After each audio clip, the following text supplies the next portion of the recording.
दोहा में होने वाली बातचीत में ईरान ने इनकार कर दिया है। ईरान ने कहा कि अभी तक अमेरिका के साथ अगले राउंड की कोई भी बातचीत फाइनल नहीं हुई है। उधर ट्रंप ने दावा किया है कि उनकी धमकी के बाद ईरान दोहा में बातचीत के लिए तैयार हो गया है। उधर दक्षिणी लेबनान में इजराइल की सेना ने हिजबुल्लाह का अंडरग्राउंड ठिकाना उड़ा दिया है।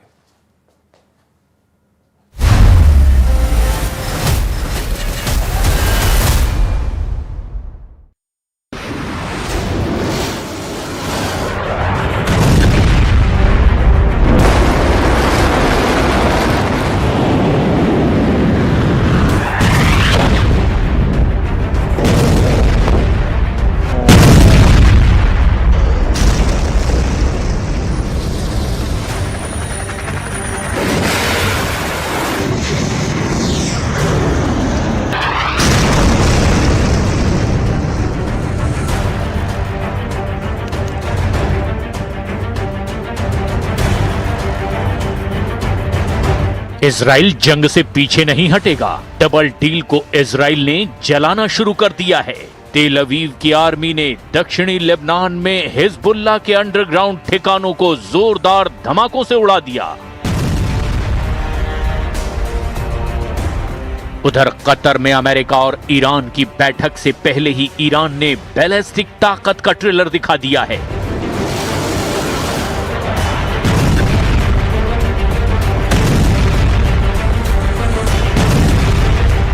तेहरान ने बहरीन और कुवैत में अमेरिकी ठिकानों पर मिसाइल अटैक का वीडियो जारी किया।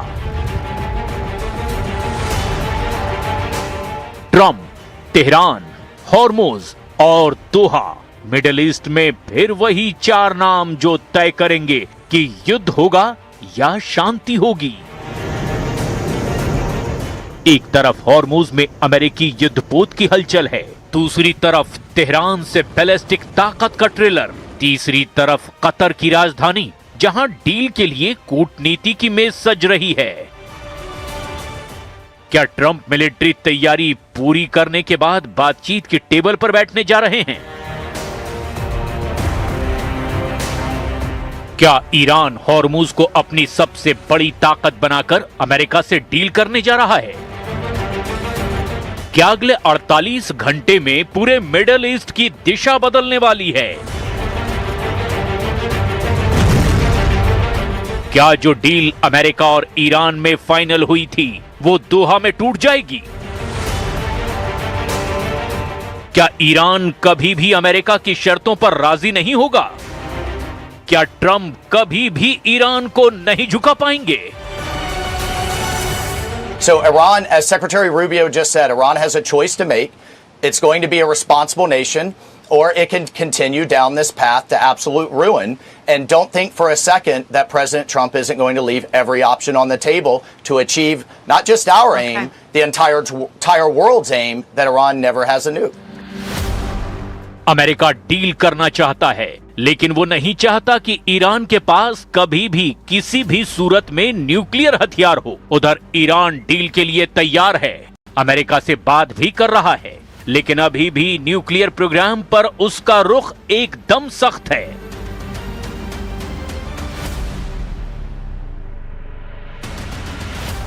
लेकिन सबसे बड़ा पेच अभी भी हॉर्मुज पर फंसा हुआ है। ईरान पूरी तरह से हॉर्मुज पर अपना कंट्रोल चाहता है और ईरान की इस ख्वाहिश से ट्रंप नाराज हैं।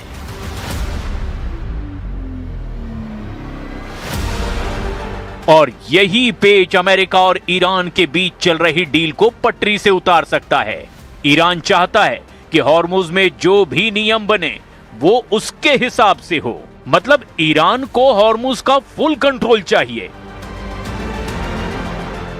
ईरान को हॉर्मुज से गुजरने वाले जहाज से टोल चाहिए, लेकिन अमेरिका समझौते में आर्टिकल 5 डालकर ईरान का प्लान फेल करने में जुटा हुआ है।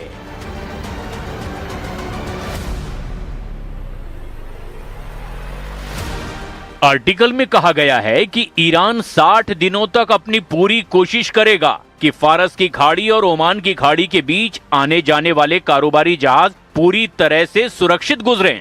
इसके लिए वो समुद्र में बिछाई गई माइंस हटाएगा। उसकी सेना कोई हमला नहीं करेगी। आर्टिकल 5 के आखिर में लिखा गया है कि ईरान आगे चलकर हॉर्मुज के प्रशासन और समुद्री सेवाओं पर ओमान और दूसरे खाड़ी देशों के साथ बातचीत करेगा, क्योंकि हॉर्मुज पर अमेरिका अपना कंट्रोल नहीं छोड़ना चाहता।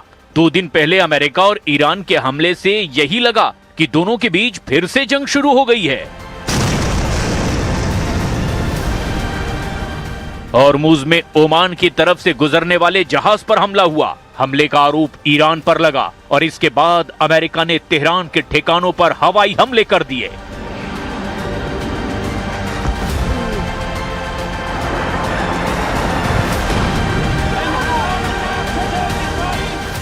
ईरान ने पलटवार करते हुए खाड़ी में अमेरिकी मिलिट्री बेस को निशाना बनाया, जिसके बाद यह डील टूटने की कगार पर आ गई। हॉर्मुज दुनिया के तेल की लाइफलाइन है। ईरान ने जंग में इसे सबसे बड़ी रणनीतिक ताकत बना लिया है। ईरान ने हॉर्मुज को एक्टिव किया तो अमेरिका ने अपनी नेवी की तैनाती कर दी। ये संकट इतना बड़ा हो गया कि पूरी दुनिया हांफने लगी। कई देशों में ऊर्जा संकट पैदा हो गया। अमेरिका ईरान की अपनी शर्तों के बावजूद डील करने के लिए तैयार हो गया।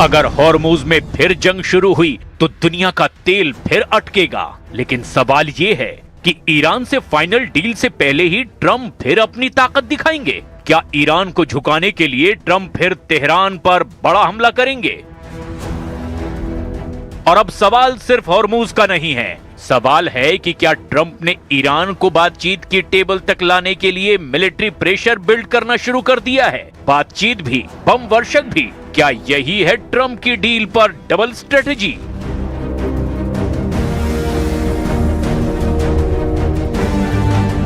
बातचीत से ठीक पहले अमेरिका ने पूरे मिडिल ईस्ट में अपनी सैन्य मौजूदगी बढ़ा दी है।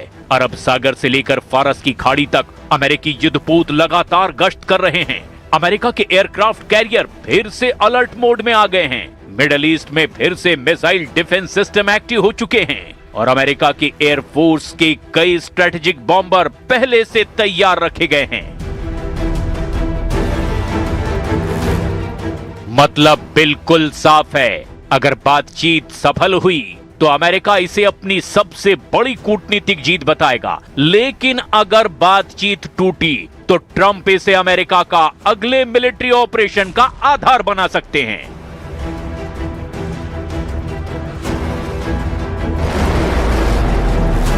The president's patience isn't going to last forever. Discussions are ongoing, particularly at a technical level of how to get inspectors in, the downblending, and the other pieces that are focused on ensuring Iran never has a nuclear weapon. But they need to understand their leverage is diminishing by the day. The Gulf Arabs are creating all kinds of alternatives to the Straits of Hormuz. The UAE is moving oil through its pipeline that it's expanding. The Saudi Arabia is moving oil through its pipeline that it's expanding. We will create alternatives to our basing. Iran के पास 6 lakh active सैनिक हैं, 10 लाख युद्ध volunteer हैं। कुल मिलाकर Iran के पास अभी भी बड़ी ग्राउंड फोर्स है। ईरान के पास 1000 से लेकर 3000 किलोमीटर की रेंज वाली 3000 से ज्यादा मिसाइलें हैं, सबसे ज्यादा मिसाइलों का जखीरा। इसके अलावा ईरान के पास लो कॉस्ट अटैक ड्रोन की बड़ी संख्या मौजूद है, जिसका ट्रेलर वो अमेरिका और इजराइल के साथ खाड़ी देशों को भी दिखा चुका है। दूसरी तरफ उसके प्रॉक्सी ने जंग का दूसरा मोर्चा भी संभाल रखा है। यही वजह है कि अमेरिका सिर्फ ईरान को नहीं देख रहा, उसकी नजर पूरे प्रॉक्सी नेटवर्क पर है। लेबनान में हिजबुल्लाह, यमन में हूती, इराक में ईरान समर्थित लड़ाका ग्रुप, सीरिया में मौजूद हथियार बंद संगठन। अगर डील फेल हुई तो पूरा मिडिल ईस्ट एक साथ भड़क सकता है।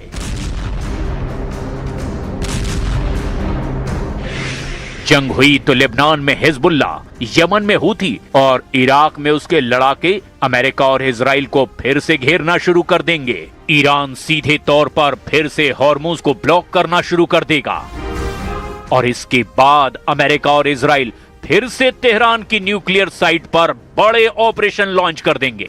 यही वजह है कि ईरान की प्रॉक्सी को कमजोर करने के लिए इजराइल का ऑपरेशन लगातार जारी है, ताकि ईरान के सहयोगियों को पहले ही कमजोर किया जा सके।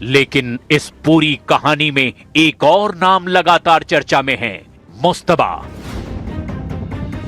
ईरान की सत्ता के भविष्य को लेकर अटकलें तेज है और माना जा रहा है कि रणनीतिक फैसलों में उनकी भूमिका पहले से ज्यादा मजबूत होती जा रही है। यानी अगर आने वाले दिनों में ईरान किसी समझौते पर राजी होता है या फिर टकराव का रास्ता चुनता है तो उसके राजनीतिक संकेत भी बेहद अहम होंगे। तेहरान में डील पर अंतिम फैसला कौन लेगा? क्या ईरान के सुप्रीम लीडर मुस्तबा अमेरिका से जंग का रास्ता चुनेंगे?